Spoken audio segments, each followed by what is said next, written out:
All right, good. Good morning, and thank you for participating. This is a new experience for some of us in terms of certainly the TRAC meetings. We've had a lot of experience with All right. Zoom. Good morning. This meeting is being recorded. This is a new experience for some of us in terms of certainly the TRAC meetings. Okay, we're getting a little bit of background noise. We really enjoyed Warren Hardy's social hour before we all got started here today, but I would like to call the meeting to order of the Transportation Resource Advisory Committee. Thank you all for joining us for this first virtual meeting. Helen's going to review the procedures on comments and questions in just a few minutes. Marin's already teed up some of those issues for us. We're hoping to keep this meeting close to an hour and 15 minutes as much as possible to respect everyone's busy schedule and to recognize the complexities of online meetings that we're all participating in these days. The first order of business is citizens' participation, and I need to be careful and read the details here, so bear with me as I do that. On March 22nd, 2020, the State of Nevada Executive Department issued Declaration of Emergency Directive 006, which suspended the requirement to have a physical location for public meetings like this. Pursuant to Directive 006, and for the health and safety of the community, this meeting is being held telephonically. To allow for public participation, the RTC is accepting public comments via email at publiccomments@rtcsnv.com. Comments can be submitted to be read aloud or to be added directly to the written record. Comments will be limited to the first 500 words, with the remaining words to be included in the written record. Ms. Marion Dubois will read the public comments received by the RTC. And so, Marion, do we have any public comments at this point? Mr. Chairman, this is Marion Dubois, RTC, for the record. We do not have any public comments at this time. Thank you. Very good. Thank you. We'll have a second public comment period that will take place at the end of the meeting for anyone else that would like to be heard. Item number 2 is approval of the minutes. The next item is the approval of the minutes from the last meeting in December of 2019. It's hard to believe it's been that long since we met, but it is. You received the minutes in the email with the agenda for this meeting. I hope you found some time to review them. As always, they are an important record of our discussions and the recommendations that come from those discussions. Are there any additions? Okay, we have a motion to approve. Do we have a second? Second. Okay, do we need to record the names of the people that made the motion? Who made the motion to approve? Peter Guzman. Thank you, Peter. Warren Hardy in the second. Okay, thank you. I'll call the question. All in favor? Say aye. Aye. Aye. Aye. Aye. Any opposed? Okay, there are none in opposition, so the motion carries. Thank you. Item number 3 is to introduce new members to the TRAC committee. But first, I'd like to welcome all of you to this meeting and extend my appreciation for the important work that TRAC has accomplished in the past several years.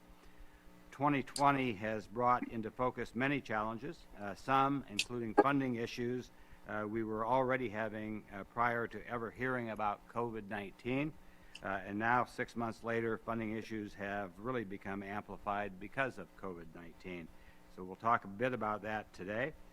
Today, circumstances do remain dynamic.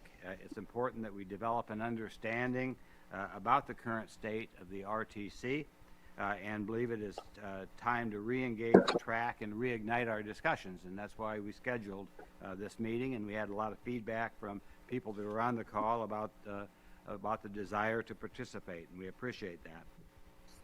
The updates and discussions we have today will pay off during future meetings when we can hopefully begin to explore a more long-term and strategic transportation funding plan which will fully integrate a mobility system for Southern Nevada, something that clearly is important and has been at the heart of the discussions that we've had over the last few years.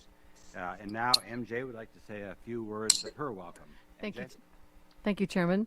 I'd like to say it's good to see all of you today, but I actually can't see all of you, but I've heard your voices, and I'm so thankful that you're here, and welcome to the new members. It's been a challenging time for everyone, and that's something that we will talk about today, as the Chairman just mentioned. But we are fortunate to have committee members like yourselves, so thankful that you still want to participate in this important dialogue, and we look forward to sharing more information with you today. Thanks. Good. Thank you, MJ. You may have noticed the membership changed a bit for this phase of our meetings.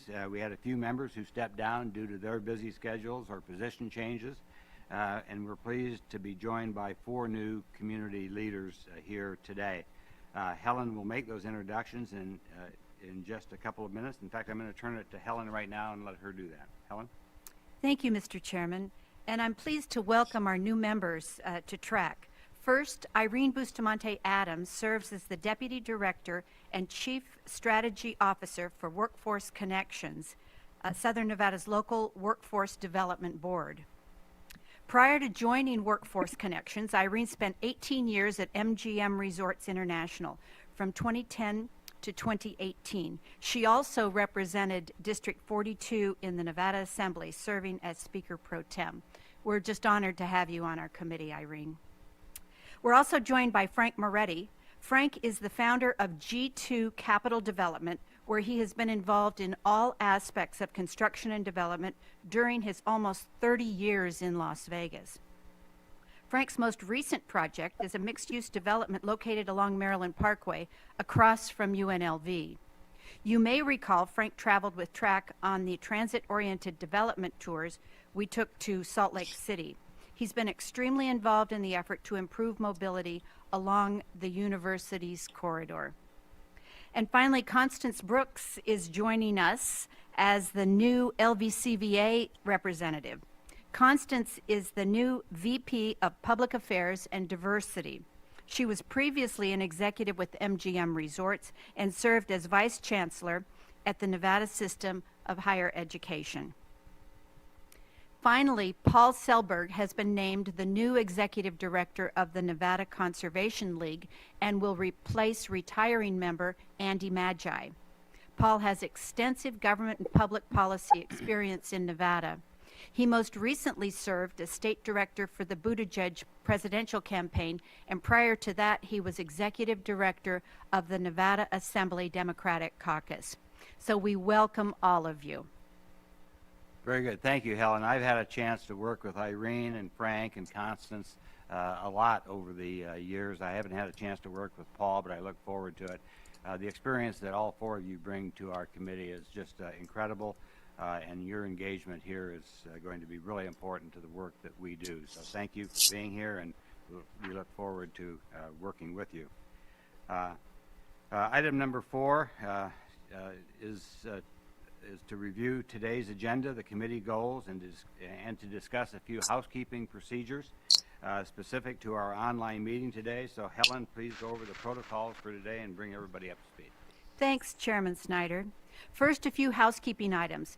Please keep your mute button on until you wish to speak. We don't want to hear from your dogs. We encourage the members to participate in this meeting. When you'd like to make a comment or ask a question, use the hand-raising feature found on the right side of the menu, or notify us through the chat feature. Please be aware that any chat sent to the entire group may end up being visible on live stream, so be cautious about what you say. When called upon, unmute yourself and provide your full name for the record, hopefully one at a time. It's extremely important that you state your first and last name for the record when speaking so that our minutes are accurate. We generally have goal specifics to the current phase that reflect the discussion and explorations the committee will undertake. The following goals reflect the committee's purpose. The goals are as follows. Learn about Southern Nevada's mobility challenges, new developments, and opportunities. Learn about smart communities, emerging technologies, and how these efforts can impact and improve mobility, accessibility, and safety in Southern Nevada. obtain input and feedback, and make recommendations on how to best address and prioritize mobility solutions. Explore current and future mobility funding and resources. On today's agenda, we'll start with an RTC update. MJ will lead us through a discussion of the effects and implications of COVID on transit, as well as streets and highways funding. Then David Swallow will provide an update on the Maryland Parkway project. After that, Angela Castro will preview the 2021 legislative agenda. For the record, we do not anticipate any formal TRAC recommendations on legislative priorities. However, we feel it is critically important that you have a comprehensive discussion to better understand, so that we can better understand your thoughts on RTC initiatives. And if you feel compelled, we'd like to provide your support during the session. That is most certainly welcome. And we will keep you updated as the legislative session goes on, so that you can weigh in on issues. And finally, during each meeting, we always review some upcoming important events. And then we do a wrap up with open discussion and final citizen participation. All right, thank you, Helen. As always, that lays out our program for today very well. Item number 5 is the RTC update that Helen mentioned. There really is no question that the current situation is having a profound effect and impact on Southern Nevada's economy. The pandemic has impacted transportation as fuel taxes dropped over the last several months, and that is no surprise, but it's an issue that has to be dealt with.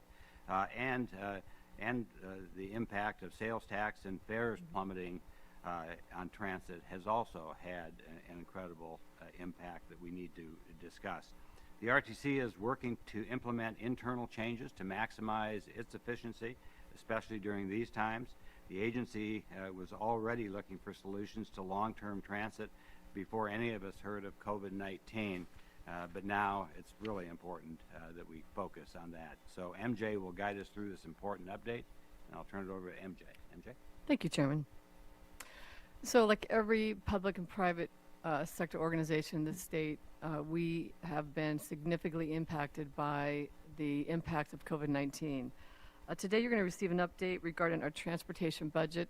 And then again, as the Chairman mentioned, many of you were aware that pre-COVID we were facing a transit funding challenge, and then the impact post-COVID. Actually, we're still in COVID, but more to come on that. Next slide. So we'll go ahead and start talking just how did the pandemic impact roadway funding. Unfortunately, there has been an impact to roadway funding. The blue bars on the screen represent what we anticipated receiving in fuel tax revenue for this fiscal year. So you can see we thought we would receive $75.9 million in motor vehicle fuel tax and $118.2 million in fuel tax revenue. The pandemic, there you go, as shown by the red bars here. The cumulative decrease in funding between motor vehicle fuel tax and fuel tax revenue is about $41.4 million. That number is subject to change as we continue to receive receipts from the state, and we've seen an uptick in traffic. So we do anticipate that the $41.4 million, we should see a decrease in that. But it's really important to note that there are over 240 projects in various stages of construction that are occurring right now here in Southern Nevada that will not be impacted by the impact of COVID-19. And it's important to note that we work closely with the local jurisdictions, and we just updated our capital improvement program and programmed more than $2.1 billion in roadway projects to cover the next 10 years. So the fund itself is healthy, and that's, of course, thanks to fuel revenue indexing, the ballot question. So let's talk about transit. As we have previously reported to this committee, at the RTC, it's our responsibility to provide transportation options for both our residents and our tourists. In the next couple of slides, you will get an update about how we as a community fund our transit system, how other communities fund their transit system, and our current funding challenges. So in 2018, we commissioned a researcher from UNLV, Dr. Heather Montero. We were curious to know how other transit agencies around the United States fund their transit system. We reached out to 75 transit agencies. We heard back from 45, And the chart that's in front of you shows the various revenue sources that fund public transit around the United States.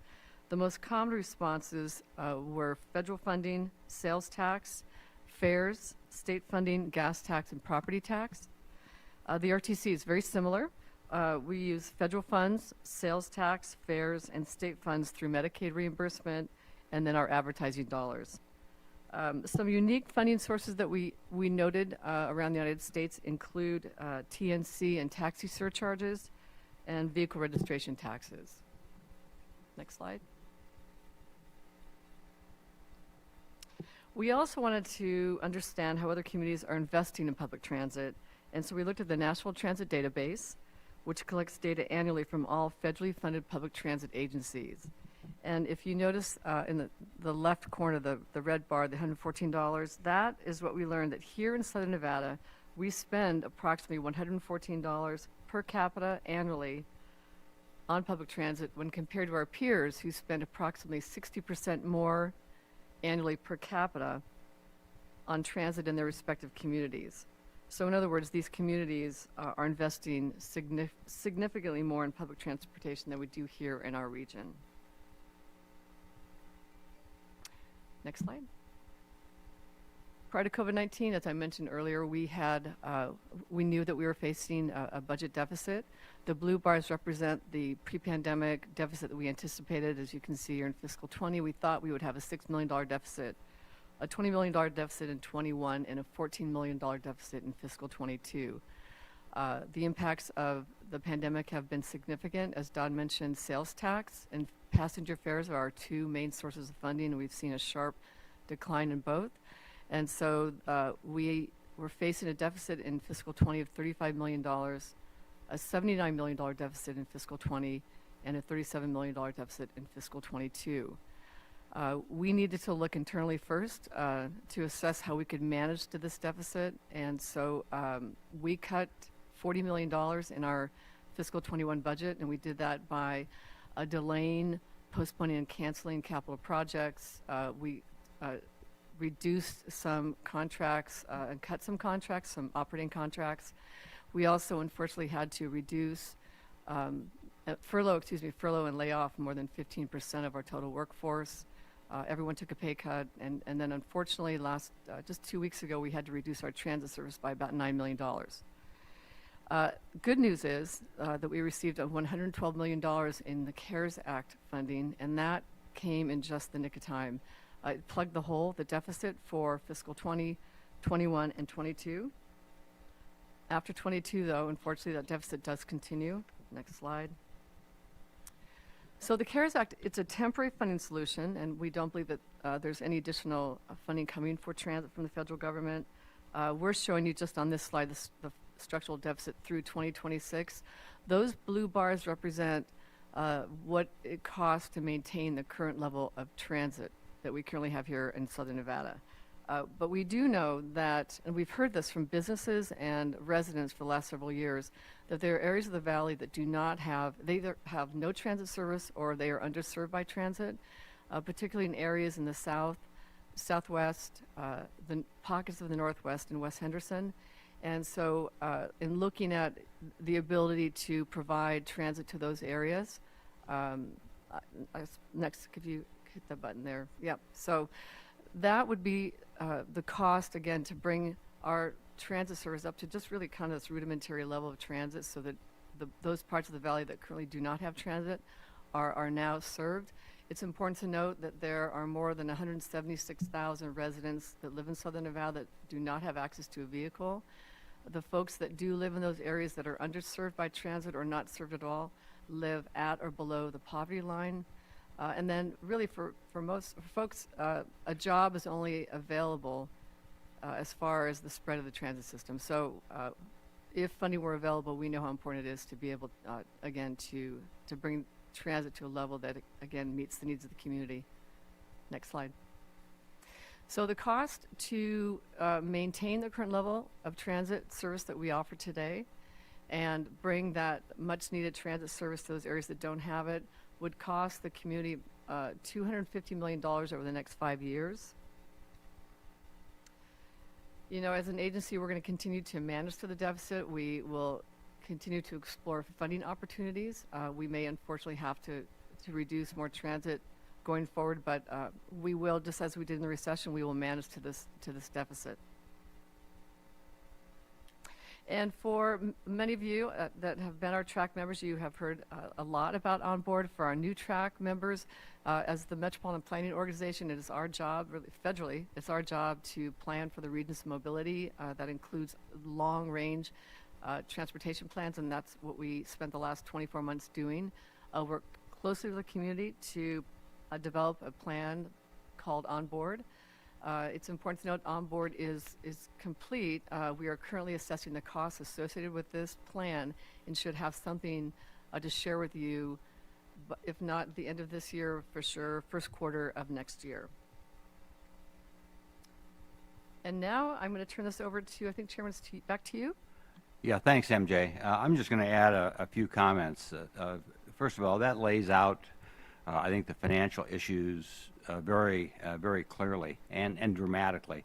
I think all of us that have been through these conversations over the last few years know that before COVID-19, we had a lot of challenges just keeping up with the growth and making sure that we provide service to areas as you talked about, but also just the technological changes that are impacting transit here and specifically the RTC. So even before COVID-19, the challenges were great, and that's why we got together with this committee to talk about that and understand both the issues as well as what we can do, and what opportunities we have from a funding point of view. But COVID-19 has made all those issues even more dramatic and challenging in terms of how we move forward. Many comparable regions to Southern Nevada have comprehensive funding sources to draw from, and that's another part of the conversation that we've had and that you touched on today, that we don't have as diverse of funding sources as comparable regions in the country do have, and so that also accelerates and makes the challenges a bit more daunting. But I think dealing with this, having been through the recession, the Great Recession, as you pointed out, help to focus the efforts where they need to be focused, but also helps to focus the intensity of which management is attacking these challenges. So I think that it's my belief that we need to fully understand the community's comprehensive mobility needs, given this backdrop that we're talking about, so that limited funding available is used in the broadest and best way possible. This is critical to surviving the next 5 years and really laying the foundation for the next few decades in terms of what transit needs are and how we're going to meet them here in Southern Nevada. With that, I'd like to perhaps open up the mics a bit and ask if any TRAC members do have any questions or comments at this point in time. Does anybody have any comments? Warren Hardy? Yeah, thank you, Mr. Chairman. I appreciate that update, MJ. That certainly brings a stark reality of what we're dealing with here. I've spoken individually to several members of the TRAC committee. I've also spoken with members of the RTC board about my concerns on, and I know we're going to get an update on Maryland Parkway, but your report, MJ, highlights a lot of really the changes. For the new members of the TRAC committee, I think it's worth noting that as a TRAC committee, we recommended unanimously that the Maryland Parkway project be a light rail project. Then sort of everything in the world changed. Some of the stuff we knew about, I mean, the impact that rideshare is having on our ridership, and as a result of that, our bottom line, we were aware of. That's been certainly made worse by COVID and all the other issues related to COVID. Bottom line is, for the new TRAC members, ultimately the recommendation that went to the RTC was that we do a bus rapid transit system instead of a light rail system. I participated in all those conversations, went on some of the tours, spent some time a lot of time analyzing what the reason we made the recommendation for light rail. And I was, like I think everybody else, disappointed that we had to pivot to that. And part of that was the cost, the additional cost that we did an independent cost analysis, and the additional cost associated with doing light rail over BRT. In addition, in my conversations with staff, another major concern was operation and maintenance and that sort of thing. The other thing we were forced to deal with was a administration in Washington, D.C. that basically was not willing to look at rail projects and all of the things that were associated with that. I just want the committee to know that I went to the RTC meeting when they approved the contract to move forward on Maryland Parkway, and made a request that we not, at this point, given all the changes, everything that's happened in the last year, that we don't, at this point, abandon the notion of light rail. We came to that conclusion unanimously based largely on transit-oriented development that's associated with light rail. I personally believe that there is really no significant transit-oriented development that's going to be associated with BRT. I personally believe, based on the work we did, that the ridership numbers will not change. BRT is not going to inspire new ridership. I personally believe that having light rail between the university and the medical district where the medical school's going in could potentially have a new ridership. So I guess I just wanted to make the committee aware, and I hope this is the right time, Mr. Chairman, that I made those comments at the RTC board. What I asked them to do, I didn't ask them not to extend the contract to move forward with the design on Maryland Parkway, because I believe, and I've confirmed this independently with others, that up until the point of about 30% design, which will take a year, a little less than a year, I think they're estimating August of 21, we still have the opportunity to pivot back to light rail. And I just wanted to let my colleagues on the committee know what I've done, what I've said. Again, I didn't speak on behalf of the TRAC committee. I spoke as an individual member of the TRAC committee and on my own individual behalf. So I would like to see us as a member of the TRAC, as a TRAC committee, Mr. Chairman, revisit this with all of the changes in dynamics that have occurred, made the recommendation to do light rail. I've found out other information in talking to RTC members that maybe we were too enthusiastic about moving towards light rail and didn't consider all of the facts. So I guess, Mr. Chairman, my request of this group would be to just let's take the time between now and the completion of 30% design, when we can still pivot back to light rail, to do some additional research on light rail versus BRT, to be able to make a reasonable recommendation in light of all of the new factors. I mean, the other thing I would say is the boring company. I mean, when we were having these conversations, I think, I'm not going to speak for anybody else, but I kind of thought that was a pipe drain, and now it's a real hole in the ground over there. And whether that's applicable in this case, I don't know. I suspect not. But there are enough new changes, and there's enough new things that have come to light, in addition to the fact that we may have a new administration in Washington, D.C. that may be less antagonistic towards light rail. There might be, I suspect there will be infrastructure dollars coming as part of a stimulus package to help the country recover from COVID. So again, I apologize for taking this much time, Mr. Chair, but I would just make that request of my colleagues on TRAC, that as part of our next group of efforts, that we revisit that point. So thank you for allowing me to have all that time. I appreciate it. Warren, thanks for your comment. I appreciate you reaching out to me and having this conversation. I know you've talked with a lot of people, as you suggested. Your mind, your experience, and your voice have been an important part of this process that we've gone through. And I appreciate it, and so do my colleagues here. You have great insight, great perspective, and particularly in a world that isn't as stable it's important for us to be flexible. David Swallow is going to touch on things in his update of Maryland Parkway that relate to what you're talking about. But I think we'll have a chance to kind of reflect on things as we move forward, because as you say, this is a process that will take some time, and that time gives us an opportunity to continue to evaluate the facts and the conditions that exist around the decisions that ultimately need to be made in the best interest of Southern Nevada. So again, I appreciate your comments and thank you. Are there any other members that have comments and wish to be heard?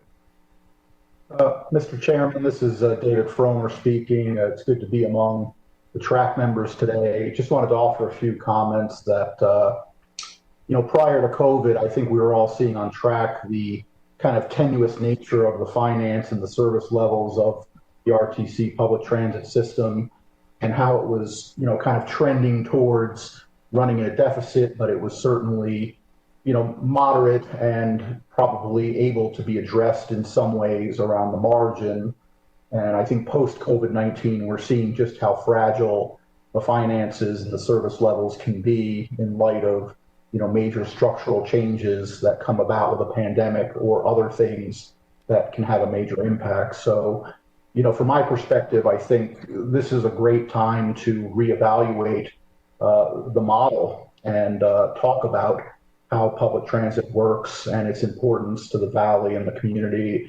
How does it transition to a system of choice?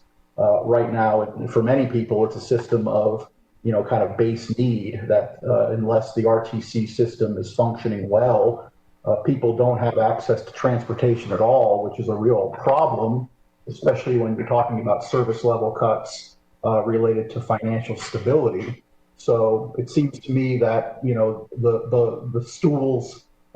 legs on the stools, so to speak, of the funding model could stand from some fundamental discussion about how does this become sustainable? How do we transition this to the system of first choice, as well as serving those folks who have no other options but to use the system because their circumstances or finances don't allow it. And I think taking on to some of Warren's comments, and Warren did reach out to me about some of these thoughts about Maryland Parkway. I think on the service side and the quality side, again, this is a great opportunity to say COVID-19 has shown us just how fragile things can be. COVID-19 has, created an opportunity for us to reevaluate things and see what the best option is for public transportation moving forward to support those who absolutely need it and can't survive without it. But also, what is the next phase of our community, and how do we revitalize and reinvigorate and reinvest in our communities so that, our next edition of Las Vegas and Southern Nevada is really well thought through and has the best system possible for the vitality and the success of the community. So those are the comments I would offer, Mr. Chairman. Thank you. Very good. Thanks, David. That, I think, just adds to what Warren said. I'd like to just go back and comment about specifically BRT, because BRT is something that we spent a lot of time talking about, and a lot of it after we've had some of these formal meetings. And BRT is going through a fundamental change too, or advancement, which I think is important. So BRT, I think over the next months and years will continue to evolve, and I think that we have the opportunity to come up with the best possible solution we can when we consider all the factors that need to be considered. So with that, I'm going to kind of move forward to what I had positioned before. I think these comments really do lay the groundwork for David Swallow and his update on Maryland Parkway. So David? Well, good morning, Mr. Chairman, members of the committee. I appreciate the opportunity to speak to you this morning. One of the things that we have to consider with Maryland Parkway is just how the reinvestment is critical in the corridor. In particular, you look at some of the development that's come in, the urban form that the university is creating around itself, as well as what Frank Moretti's done with his new development, Eric Midby with his development. There's a real opportunity here, and the trick is to make sure we have the mobility choice for everyone, so that they can they can get around and they don't have to rely on the car, or maybe the car isn't the right choice for every trip. And so going to what David Fromer said, there's definitely an underlying need that we need to support. There's people that just don't have a choice, and we have to make sure we're serving them. But we also want to do it with an investment in infrastructure that hopefully could see a complementary investment from the private sector in development. With that being said, I'll just recap it was April of last year where the RTC board decided to move forward with BRT. We finished up the environmental work in December. In January, we got approval from the Federal Transit Administration to enter project development. And then we went out on the street to get an engineering firm to do the design work for Maryland Parkway. Happy to report this month, the board awarded a contract to a company called GCW. They are the lead. They have 16 sub-consultants working on the team, and it's like the who's who of local engineering firms. Also has a lot of presence of small businesses and diverse businesses, so we're looking forward to that. I think we're anticipating a 6.6% DBE participation. Total contract's about $18.75 million. We put another $1 million in there for contingency in case we're going along and we find some things where we have to make some changes. But generally speaking, the contract's buttoned up, and we have a top-notch firm leading the effort. With that, we're going ahead and getting started this month, and we're looking forward to completing the preliminary engineering next summer, as Warren Hardy mentioned. And with that, we're also looking to use construction manager at risk as the delivery method. And for those of you that aren't familiar with that, it's basically as we get through the preliminary design phase, we bring in, we seek to get contractors who are qualified to work on the project, and then we hire them to participate in the design process, going from preliminary design all the way through final design. And at that point, they give us what they call the guaranteed maximum price for going forward. What this does is it really creates a more collaborative relationship between the RTC, the design firm, and the contractor in going forward and having a design that works for everybody. And we've used this method on, I think, close to a dozen of our projects, both roadways as well as in buildings. And so it's worked really well for us. With that, we're looking to begin as soon as we get done with preliminary engineering, we'll start what we call pre-construction and final design. So that would begin next fall. And then we'll look to begin construction in 2023 and have it wrapped up by the end of 2024. Right now we're shooting we're trying to get our budget down under $300 million total because if we can do that, we'll be in a more competitive position for federal funding through what they call the Small Starts program. Ultimately, we're looking to get up to 80% of the total project cost covered with federal dollars.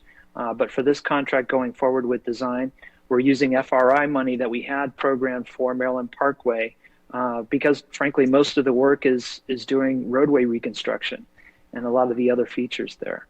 And so the important part to remember is we're using local dollars to start the design, but every dollar that we spend will be eligible for reimbursement later on as we get the federal money in play.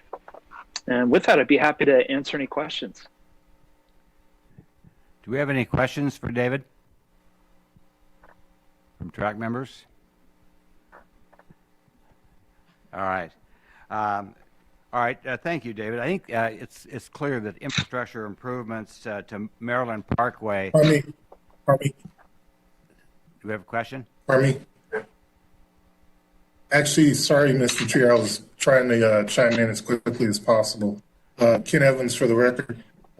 Happy to see this progress. And then I just wanted to commend Dave Swallow on the fact that you mentioned that there will be some small, diverse businesses participating in this phase. So that's great to hear as well. Thank you. Very good. Thank you, Ken. And shout out to the Urban Chamber as well as the Latin Chamber for helping support us in our the RISE program, where we're trying to really take the participation of small and diverse businesses to the next level with all of our work, making sure everybody has a chance to get involved and we all benefit together.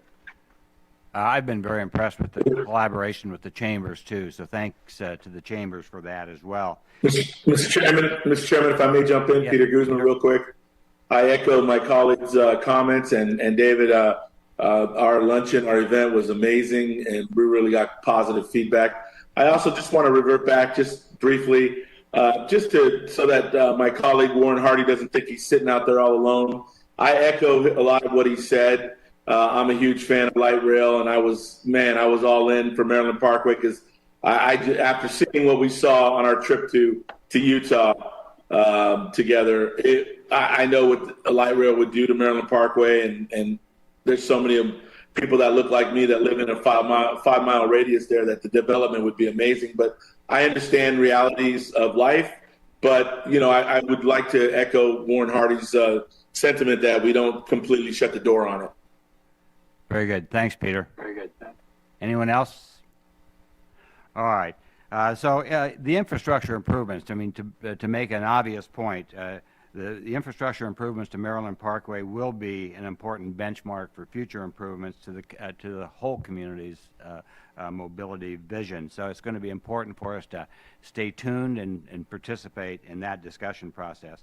At the same time, as Warren mentioned, there's a lot of other things going on. I mean, who would have thought that the Boring Company project would be where it is today in the discussions that are taking place, the acquisition of the monorail by the LVCVA.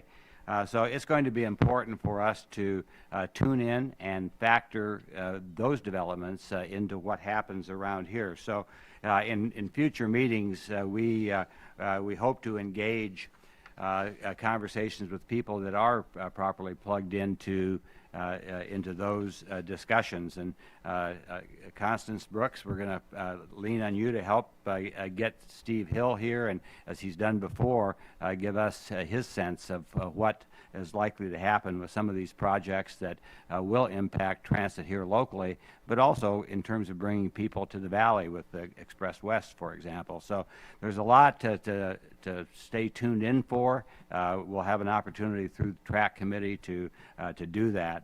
So before we move on, any other comments? Not seeing any, we'll move on to item 6, the legislative agenda. The 2021 legislative session is obviously right on our doorsteps. This next session will be unusually tough. Not that they've been easy in the past, but access to lawmakers will most likely be limited because of COVID-19 and how we deal with that. And they will still be facing the budget and public health challenges created by this pandemic that we've been living through for the last 6 months. Angela Castro, RTC's Chief Strategy, Policy, and Marketing Officer, will now share the issues and the initiatives the RTC is monitoring and key opportunities as they anticipate the 2021 session. So, Angela, welcome. Good morning, Mr. Chairman. Thank you. Good morning. For the record, my name is Angela Castro with the RTC. Thank you, everyone, for being here. As we gear up for the 2021 legislative session, we really have 3 priorities that we're focused on. The first priority is that the RTC is seeking legislation to be able to provide a microtransit solution, otherwise known as on-call, on-demand transit service. Specifically, we are looking to amend NRS 377A that prohibits only Clark County from providing on-call transit service. So we are working through Southern Nevada Forum because we really believe this is a regional issue in terms of the fact that only Clark County is the only county prohibited in the state of Nevada to provide this service. In fact, RTC Washoe is already providing this service, and 9 counties providing a similar service. Our next priority is to monitor any bill draft requests and react to any legislation that may impact the RTC during the session. And then lastly, we're going to continue to communicate our funding needs and challenges for both roadways and transit. Next slide, please. In looking at BDRs, otherwise known as bill draft requests, there are currently 491 BDRs that have been released. Today, we are actively tracking 88 BDRs. Of these BDRs, we've identified a few high priorities for us. The first high priority there is BDRs that are relating to electric vehicles that we're closely monitoring. There is a bill draft request from NDOT that establishes an advisory committee to study issues and make recommendations to both state and local agencies to improve traffic safety. And most recently, the Legislative Committee on Energy made the recommendation at their last interim committee to introduce 2 BDRs that will impact the RTC. Specifically, to bring to TRAC's attention, the first recommendation, next slide please. The first recommendation was developed with the help of the Nevada Department of Transportation and other state agencies that would draft a bill to establish a working group to address Nevada's long-term transportation needs and funding. The working group would consist of metropolitan planning organizations, agencies with transportation and clean energies expertise, and other interested parties to address transportation needs and funding. So based on the interim committee, the working group would primarily focus on analyzing whether the Natural Resource Defense Council's funding model or the Utah's road usage charge program would be the best solution in helping to address Nevada's long-term transportation funding needs. This committee would be asked to produce a final report and submit it to the Nevada legislature by December 2022. The second recommendation was to draft a bill to specifically amend Article 9, Section 5 of the Nevada Constitution that will broaden the use of motor vehicle fuel tax that is currently today restricted to the construction and maintenance of roadways.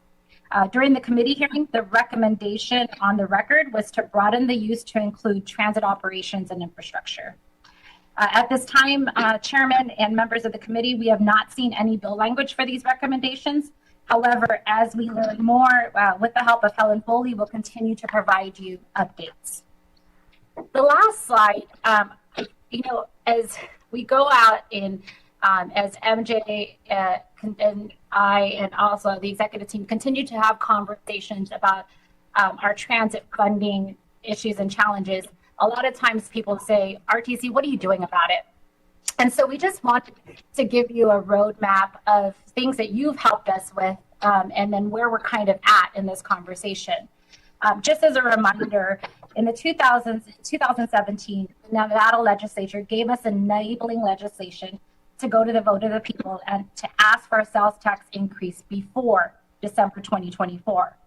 As you know, due to the recent increase in sales tax for education and because of the pandemic, 2020 was not an ideal time. However, there is an opportunity to explore it in 2022 or 2024 election. And then the next opportunity here, and then again, this is with the help of TRAC, so thank you everybody for weighing in on this. We were able, thanks to the help of TRAC, and I want to also mention the local governments, we were able to redirect up to an additional $25 million through with sales tax money, Q10 funds, starting in FY 2022 through FY 2025. The next bubble here is to seek funding opportunities in the 2021 legislative session. MJ and I have spoken to many legislators recently, and when we did this slide, we thought there may be opportunities. As you know, everyone is looking for additional revenues, and we do not have anything on the table in terms of seeking additional funding opportunities, but we will be engaged and we will monitor conversations. And if there's an opportunity where transportation, there's a nexus in terms of transportation, we'll look at it. But as of today, we don't have any legislative asks for any increase in funding. And then lastly, exploring long-term strategic funding model with stakeholders in the Nevada legislature. As you can see, the Legislative Interim Committee on Energy developed a working group, developed a study as part of its recommendation, and there's a BDR for that, and that is where we think there may be potential opportunity there as well. And so what we wanted to end with is here's the roadmap of where we've been together and kind of where we're at right now. Chairman, back to you. Very good. Thanks, Angela. As always, you do a wonderful job of balancing the understanding of the RTC issues that are important from a legislative point of view and understanding the legislative process and the issues and how those need to be managed. And this year, more important than any time, it's going to be important to bring those things together. It's also going to be important for the TRAC committee just to stay tuned, because as we all know, things evolve during the course of the legislative session. That will happen again this year, and there will be opportunities for us to have TRAC members get involved individually perhaps, but with the understanding of what's important from the RTC's point of view that comes from these TRAC meetings. So Angela, thanks for bringing everybody up to speed. I think the process and the issues that you laid out are clear, understandable, and do provide a pretty good roadmap for where we go from here. Mr. Chairman, Peter Guzman. Yeah, Peter, go ahead. I just want to jump in and echo what you just said and add a little more.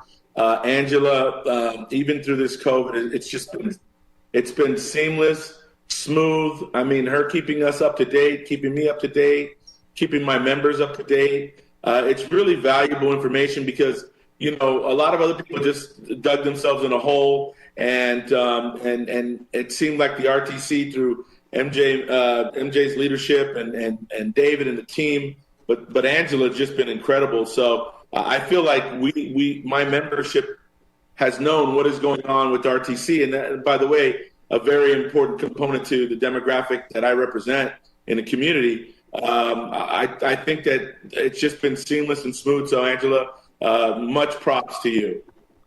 Good. Thanks, Peter. Those words are well said and well intended and well deserved by Angela. So thank you. Anybody else wish to be heard? Mr. Chairman? Yes. Yeah. Mr. Chairman, Warren Hardy, just quickly. So I would associate myself with Peter's comments about staff. We're so fortunate to have the folks in charge that we have here. With regard to legislation, I fully endorse the notion of let's tread lightly. Let's be really careful in this COVID session that there's just not going to be a lot of time. But I just don't know how much longer we can ignore. And I'm going to spare everybody another rant on rideshare, right? But I don't know how much longer we can ignore the lost revenue that's being inflicted upon us by an unsustainable rideshare business model. I know other states have talked about it. Other states have introduced legislation and regulation to try to figure out how to deal with that. The challenge is we've got, again, if it were I'm a capitalist. If it were a sustainable business model, we wouldn't be having this discussion. But it's not. And in the meantime, it's wreaking havoc on our infrastructure, on our public transportation offerings. And so I just would like to leave the door open to maybe having a conversation about legislation. If we can find some model legislation from another state, at minimum, we need to find a way to make the legislature aware of the impact that rideshare is having on our ability to provide public transportation. So I'll just leave it there, and thank you for that. Yeah, thank you, Warren. I've had the same conversation with the staff here. I think that there will be an opportunity. We need to find the opportunity to have that type of conversation because it is something that it's an issue that does need to be dealt with. And so I appreciate you bringing it up, and we'll hopefully find the right opportunity to deal with that. Anyone else wish to be heard? All right. Seeing none, let's move to item number 7. It's upcoming events and announcements. That world has changed a little bit in the last few months as well. Helen, do we have anything to announce in that regard? There are absolutely no upcoming events at this time. Well, that's a short agenda item. All right. Item number 8 is open discussion. We've already had some good comments from TRAC members, but we certainly welcome anyone else to weigh in on the issues that we've talked about or any other issues that you think deserve some future consideration. Anyone wish to be heard?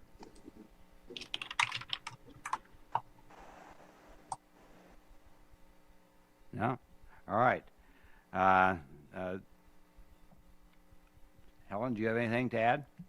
Mr. Chairman, I think that things will come up during the legislative session. And so even though our committee will not be meeting during those 4 months, if people can stay light on their toes, the chairman will be sending out letters talking about issues that may be of importance, such as TNC data sharing or anything else that might arise. And then we will individually weigh in on those issues. We're very fortunate that so many of you are actually lobbyists representing your organizations in Carson City. So we know that we can rely on you to help us be as impactful as possible. Very good. MJ, do you have anything to add? I want to talk about Angela. She is. I just want to nod to the entire, actually, RTC staff. I've worked both in the private sector and public sector, and by far, this is the most amazing team that I've had the chance to work with. So Angela keeps us on our toes, no doubt. Very good. Thank you. Again, well-deserved comments. All right. Item number 9 is our final citizens' participation. Marion, do we have any? No, we do not, Mr. Chairman. Okay, wonderful. We'll now close the citizens' participation portion of the meeting, and that gives me an opportunity to thank everyone for tuning in today. Apologize for having to do this by video conference, but I think that with the technological support we have here at the RTC, it worked as well as a meeting can when you're doing it this way. But I think the participation and the engagement of our committee is something that has made a difference in the past. It will continue to make a difference, and so stay tuned. We will find opportunities to communicate with you, and we hopefully will find an opportunity to reconvene our in-person meetings. But in the meantime, stay tuned and stay in touch. Thanks very much. Bye.